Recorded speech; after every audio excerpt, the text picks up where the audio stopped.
So today I'm going to teach you something a little bit different. I'm going to teach you how to do a crank flip. This was actually suggested by one of the users here on this channel, Andrew Butler. A crank flip is one of my favorite tricks to do. It's a trick and not a skill. It's something that's going to add a little flavor to your ride, but it's not exactly something that you need to know. So a crank flip involves spinning your cranks backwards and catching them with your feet. You can either do this in the air or on the ground. It's a little bit of a risky move, so I recommend being familiar with how to jump and a few other skills before learning how to do this. It's not something I recommend for beginners or even intermediate riders.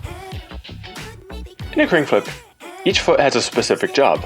While the front foot is responsible for the majority of the work, throwing and catching the flip, the back foot initiates the crank flip by rotating the cranks back an eighth of a turn.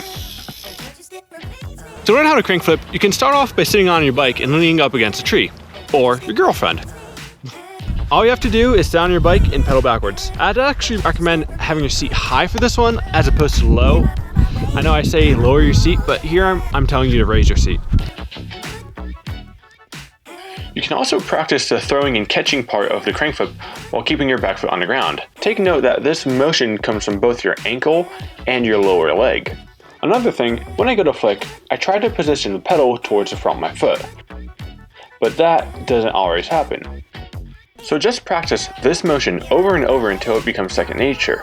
You want to be able to get to the point with the crank flip where you can throw and catch the crank flip without looking down at your pedals. When you feel like you've finally got the hang of it, now you can take it to a jump. Now I'm not gonna lie, this part is really scary. This is one of the few cases where I'd actually recommend trying to learn it with a full suspension bike, because if you miss the pedals, well, the landing is a little bit more comfortable. One of the things that I will do in the air is that I will pinch my legs together so if I do miss the pedals, I'll catch the seat. So the biggest mistake with crank flips is not getting the timing right. You want to make sure you flick and your front foot is at the 1 o'clock position. Another common issue is not catching the pedal in the center of your foot. Obviously this is not ideal, but it happens and you just gotta roll with the punches. The best part about a crank flip is how versatile it can be. You can crank flip while doing a wheelie, you can crank flip while doing an endo, you can crank flip on the ground, you can crank flip while in the air, you can pretty much crank flip anywhere. The only limit is your creativity. So I hope you like this. This is a trick that's going to spice up your ride and add a little flavor to your day. If you have any questions about this skill or any other skills, leave your questions in the comments below. My name is Phil Metz. Thanks for playing bikes with me today, and I'll see you next time.